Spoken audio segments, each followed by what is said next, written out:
welcome back to another episode of The Follow-Up. I'm Eden, this is my dad Noah, and every week for 5 years now, we've just been sitting on my bed and having a conversation about something we want to talk about. This week, we're doing another episode of my book reviews. So we have 3 great books that I've just read or recently, posted by John David Anderson. Hoot by Carl Hyacin, I think that's how you say it. And Waste of Space by Stuart Gibbs. Alright, so these are 3 of my new favorite books. Waste of Space is the 3rd book in the Moon Base Alpha series, so why don't we start with that? I think on a previous episode of my book reviews, I think I did do the first book in the series. Which was the first book? Is that on the back? No. Or, actually, Maybe it's I know where to find it. Yeah, it's called Space Case. Yeah, I think you did. The second book is called Spaced Out, and this is called Waste of Space. It's about on Moon-based Alpha is a base on the moon where it's called it's the Gibbs live with, and there's it's funny because he named the characters after his children. Mm-hmm. So it's Dash and Violet, and that's his actual kid's name. Mm-hmm. So Dash is living on the moon with his family, and his parents are, they're scientists, and they're with all these other scientists. There's a few other kids, and all the crazy happenings. I don't want to say exactly what happens, but someone gets murdered-ish, I guess. How are you murdered-ish? They were. Does the person die? The person is dead. Okay. All right. So, yeah, I guess, you call it murdered. Yeah. Okay. Yeah. And someone goes missing. And missing in the space station. Technically. Oh, yeah. Huh. How many people are up there besides this family? I don't know. But okay, is it like a whole town of people, or is it just I think there's 10 other people there? There's probably like 20 people. Oh. And there's the I don't know how to say their name, but they're the Taurus family. Okay. And I think they're Swedish, and they cause so much of a commotion, and it's a great mystery book, and it really tells you about all the types of people there really are. So it seems like it's like a more of like a fun mystery, that there's some hijinks, there's some comedy involved, some lighter moments. Stuart Gibbs books are awesome. Like, if you liked any of his series, let's say you like this series, then I would read Spy School and the Fun Jungle series. Those are other mysteries, and the Fun Jungle is about animals and amusement park / zoo. Okay. It's pretty cool. And those are good for age what? I would say it says 8 to 12 on here, and for all of the books. Yeah, I'd agree with that.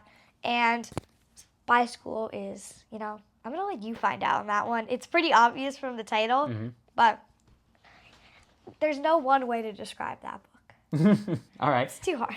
So, and if you all have book recommendations, please, when you click on 5 stars and review the podcast on Apple Podcasts, just write in Eden, I think you'd also like, and then put that series in. Or they don't just have to be for me. They can be for anyone else who wants to know. If you have a really good book for maybe like a little older, for me even. Yeah, exactly. Read a few years, 2 years maybe. Like, I'd love to know because I'll keep them on my list. Mm-hmm. And then I've been seeing more podcasts do this in the middle of a podcast. Yeah. So since it's also on YouTube, so right now, if you're watching on YouTube, just click subscribe.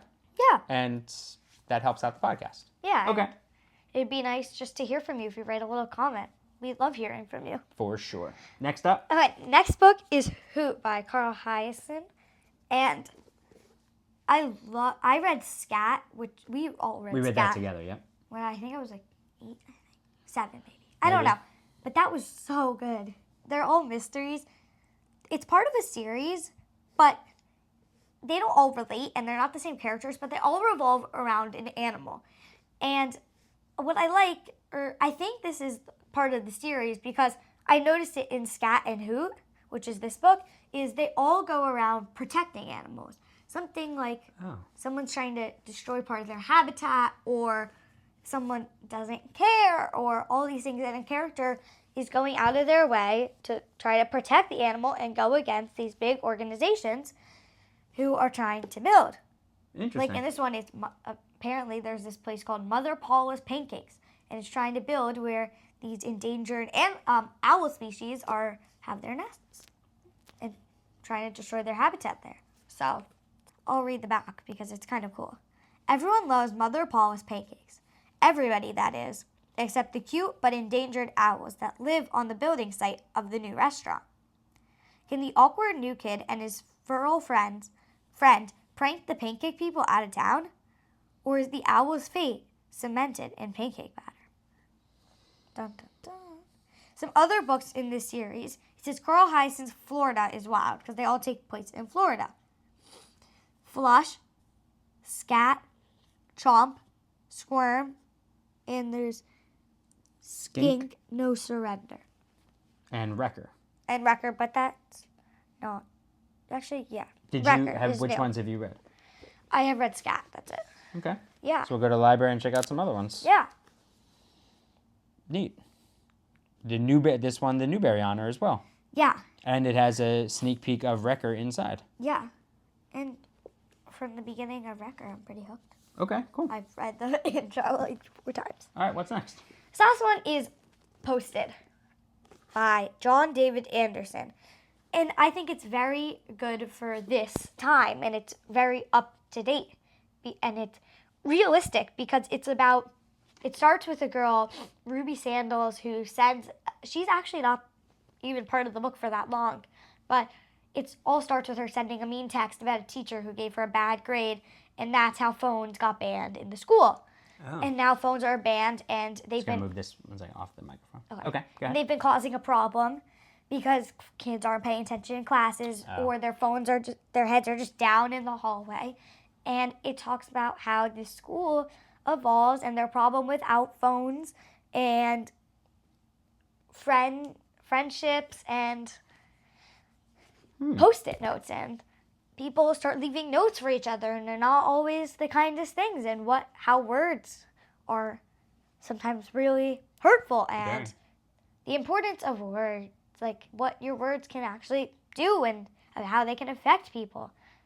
So it's a very contemporary book. Yeah, and I think it's really up to date, and it feels very new, which is a good thing. And it feels relevant. Yeah, it's a fiction book, but it's very up to date. But you could feel like it's realistic fiction. Yeah, let's see. When did it come out? It can't actually. Oh wow, it says copyright 2017. Okay. Yeah. Well, this has been a problem for a long time. Yeah, but I think it's great. It's even better now. All right, you want to hold up? You hold that one up. I'll hold these two up. Here, show the whole cover. Yep, I got you. People like to see the cover. Okay. So these are the books that you've recommended. Yeah. And reviewed, and we'll add them to the list of all your other book reviews. So we've been doing these book reviews for a long time. And if you need books for a little bit younger of kids, you can go back to previous book reviews when I was younger, and you can find some of my favorite books then. Yeah, I think you did a nice job with this. Do your friends read similar books? I know one of my friends read Posted. A few of my friends read all the Stuart Gibbs books. Oh, another Stuart Gibbs great series is Charlie Thorne, another mystery about a young girl who gets blackmailed into helping the CIA. I think we've talked about that before. No, we didn't. No? Oh. Or I don't know, but okay. It's a good reminder. I would say same age. Do you in school? Do you talk about? Hey, I just finished this book, or I'm reading this book, or what are you reading? Do you ever talk about that? Sometimes, yeah, sometimes. Yeah, I think that's pretty cool. And another good book is we're reading in school now. I've already read it. I think we did we definitely did a book review on this, but it's When You Reach Me. No, we definitely did. Yes. I love that book. It's probably one of my top 3 favorites. Yeah, I've seen you read it a bunch. Yeah, and we're reading it in school now, and that book you always find something new. That's cool. There's always something you know. So you're like, oh, I know everything there's to know. No, you don't. Even if you've read it 10 times, like. There's those little things that you catch each time. Cool. And once you keep getting older and you read it, I feel like you have a further understanding for each book now. Especially that book, which is so complicated, but it's like sometimes like you just like want to stop You gotta reading. stop saying like. Sometimes in that book, I just when I started reading it, I like quit reading it a few times because I had no idea what was happening. Mm-hmm. But then I realized it made sense because I didn't know what was happening. But then it all fell together to the end. And if you're gonna read that book, please don't stop in the middle. Do you get to some of the books that you've read? Do you get to then suggest? Do you ever get to tell the librarian, "Hey, we should get this. Can we get this in our library?" Yeah, or if you haven't read a book at school and you want to read it, you can ask the librarian to get it in the next shipment too. Oh, that's awesome. Yeah. So if you're like, oh, this book, it looked really good. I think other people might like it. It's a mystery you tell about, then she'll like. Oh, that's look, very yeah, cool. and you can So get it maybe in the next order. you could ask her about This the other series. Carl Hyacin series, the Yeah. other Carl Hyacin books. Yeah. Oh, that's neat. Like I know multiple people who thought it like started books. Are there any other books by that author do you know about for posted? I don't. Okay. And actually never heard the name. We'll take a look then. Oh, let's see. Do they have books in the back? No. So you see the books here, but you don't recognize those. Oh no, these are from Walden Pond Press. So these are just from not from They're him. not. I was looking at the Not name. from him. They're not yeah. from him. Okay. All right. Well, I continue to be impressed with reading, and I do hope that as you continue to read, that it helps you also become a better writer, because reading is great for imagination. I have improved on my And writing. I do notice Good. that. And so you can use what you read in your books, sentence structure, paying attention to certain things, pacing, vocabulary for sure. That's really helpful. Something we're reading. really working on this year is just like, it's writing paragraphs about books, but just like, can you just write the paragraph? It's just write it, and it's like your next homework assignment. And I think I've gotten a lot better. It just doesn't take me like a few days. It's just I'd like to read some of those. I just write it. Can I read some of those? Yeah, you can read a few of mine. Oh, nice. Cool. Okay. There's one good one that I like, and I feel like you'll enjoy it. Okay, good. All right, well, I love you very much. Love you.